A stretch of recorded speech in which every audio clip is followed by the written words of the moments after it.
biloko ekoma na Kinshasa elongwa na ba centre ya ba production ndenge tolobaki ba biloko soko kei na ba Congo rokuta baza na tala chou ebele baza na tomate mais moko Kinshasa ezora pénurie ya tomate or tomate ezopola na ba Congo chou ezopola na ba Congo fufu ezokufa ezobeba kuna na bandundu ba moyen de communication ke biloko wana ekomela biso na Kinshasa à revoir badouane biloko eutaka libanda o tozalaka nango na Congo te et na Congo ba faciliter ba investisseur ko investir na Congo ba comme ça investissement ezala facile na katio malobate o toucher point moko très important mais ba investisseur ba ko ndenge ni tango yo nanga ba congolais tozana molimo wa corruption po mutoya esengela pesa 10% 20% mais ba tongo ba ko ndenge ni est-ce que yo nanga biso ba congolais mentalité ya corruption tozana ngo mokoloni ne kolongwa nini esengeli to sala pona kolongola ngo.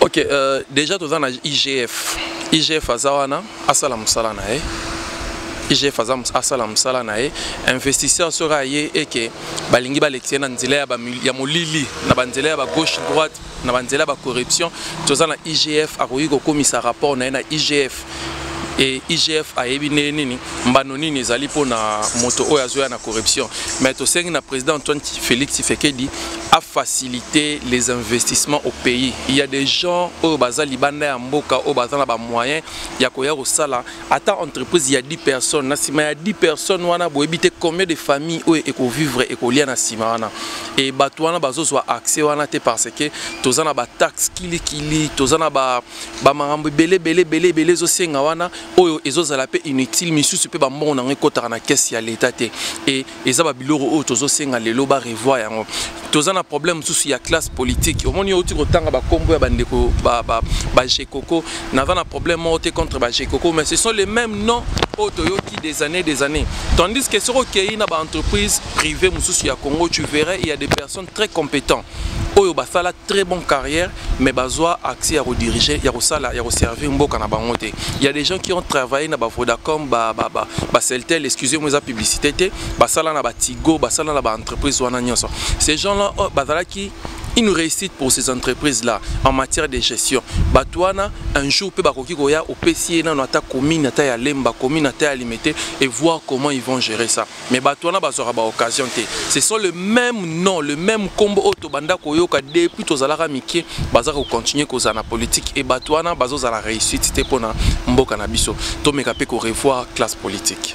Merci. Merci mingi mwana mboka ozali ko solo la ko toucher ba point moko ebele ona lo biso to kota na kati ngonga ezo permettre biso te batata ba mama bandeko bolingo télévision to média tozali ko salela ngonga mais to lingi to selisa émission na biso pona lelo la kana ba congolais ke mbala sima soki bazana posa na yo ya okabola makanisi na bango okolukela bango temps tes problèmes ezalité za masolo ya mboka tozo sala ba échange d'idées et par là na lingaki na bandeko bavanda na Afrique du Sud ou baroyoka biso na bandeko bavanda na poto ça c'est un conseil pour la diaspora ba marche eza bien kotambo na balabala ko tombola ba panneau eza bien mais tozana ba civic center na ba pays to vandara pourquoi pas to salaka ba forum au batu bakutanaka pour le veille de conscience au lieu ya kogangaka parce que la masse ne raisonne pas. Il faut le lot diaspora abanda sala ba forum na yebi ke bamsu ba sala yango mais to amplifier yango na bitere sala marate mais to amplifier yango parce que côté les manaba balabala koganga des fois ils ont soigné l'eau moroté. Je pense plus éveil à conscience que congolais nyonso azala conscient ya marambo ezuli kanamboka nae tout le monde va apporter une solution. Merci. Merci mingi mwana mboka awa tozali wapi olobi tozana Afrique du Sud mais précisément wapi po ba bazolanda biso ba bato ebisaki bango na bandelité. OK, toza précisément na ville ya Cape Town au babenga Mada City. Yeah. Merci mingi toza na Mada City mais avant aussi il faut peto lo bela muke ata moi 30 secondes sur ba diaspora congolaise ya Afrique du Sud. Olobi o utaki ko voter wana tokokota ngomba la sima mais bisika nako kende ba congolais bazali kolela pona passeport. Balobi ke pays na biso ezali ko rendre bango mauvais service. Ebele balobi mabale kufwa misale kufwa bana ba misu bakota na ba prison pona kozwa ba passeport. Nini ezali makanisi na yo pamba te biso mayanga ni na Politique TV tozana investigation moko tozali kosala to découvrir que selon il paraît au conditionnel parce que nan to bimisi investigation te l'État n'a pas frappé les Congolais.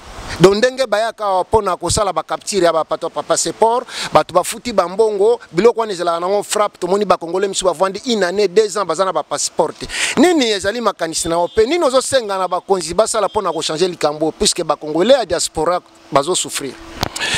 Ok, dossier à passeport, ils appellent dossier très important. Merci pour soulever en Bandero Bayo Kabiso. Bon, Kolobake, gouvernement a frappé Batu Naroui Koloba parce que Namro Naza passport holder, Nasali la passeport et Nazela qui peut passeport l'année soit qui tamoulai. Et soit qui combien de temps? Ils ont presque 6 à 7 mois, mais et finissait par Kozoyango et Bimaki, n'a retiré le passeport na Pretoria.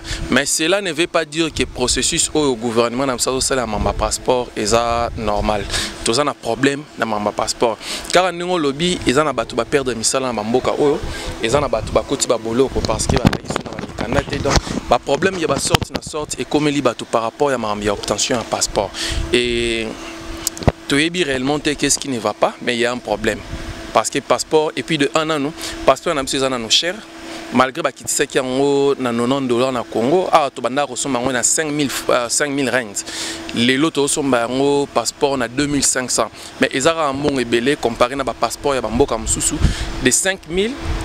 Bandero bien de 5 000 mais dans le passeport il y a pays mususu au baza tozana bango abasomba passeport na bango 400 règnes il y a biso za 2500 5000 c'est déjà beaucoup mais maramba passeport ngana zwaki mais ils ont bandeko mususu au na sala na bango capture période moko ti lelo non bazo ba passeport et na ba liste oyo bazo publier au ministère na biso ambassade des publier ba comme na bango ti lelo zo bimara raté bandeko na bazana raison koloba ki baza peut-être frappé mais ministère Affaires étrangères va revoir dossier ya ba passeport pour bazo cha bandeko libanda na ba difficulté ya makasi bana moyen ba kende classe ezate pour bazana ba documenter misala ba tezo beba et okutani na immigration ozana problème.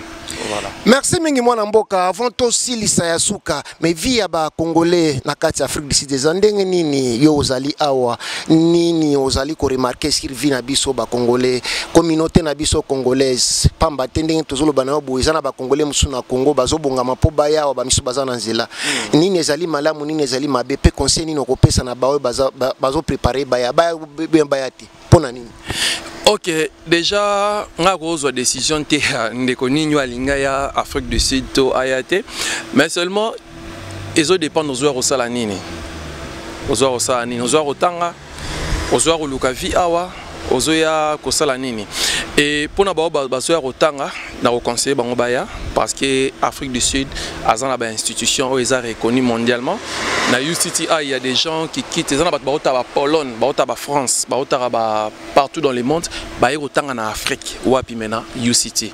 Donc déjà, pour nous je les encourage. Pour nous il y a une idée de Lukavi. Naro décourager bangote mais je vais leur conseiller naro tout na mutu naro yebisa na batu fo que la vie devient de plus en plus difficile partout dans le monde. Depuis l'Europe a déclaré la crise financière, nan battra la pe ko déclarer que crise financière ici là qui. Voilà, donc il faut savoir une chose que non la crise est ça partout dans le monde et ils ont la place moroté na mokili vie est facile. Vous comprendre. Donc au contraire écoute biso na ba Congo tozana ba avantage mususu oyo toyeba kite toyo ko apprendre na libanda omoni na Congo tozana ba espace tozana ba mapango minene o tozwara ate bomoni ato vivant na ba flette hein oza même pas na droit ya ozana mbwa ozana droit ya ozana nyao te poza na mbwa poza na nyao o luenda kwa se et ça coûte trop cher. Voilà, or na Congo tozana ba espace soso botara na césarienne te okoki ko boko la soso oteki mabele rochambuma ikobota a tozana droit na te na Afrique du Sud batekaka nzete po nzete bozo mpepe boye eza na shop okei batekaka nzete et mutu nyonso te ava autorisé ya kolona nzete. Donc il faut comprendre déjà que ba pays au bozonga boya eza na ba makambu nango op eza facilité. Gloire à Dieu, on est ici, on a fait tout Oumeli-Mwandambu, tout s'adapter, mais ça n'a pas été facile. Donc, nous sommes tous à Rosalanalika. Akatiote, bango pe bakolo bakeno, Oumeli, ça qui facilité ou s'adapter, bango balumpe bango, bako s'adapter penitio.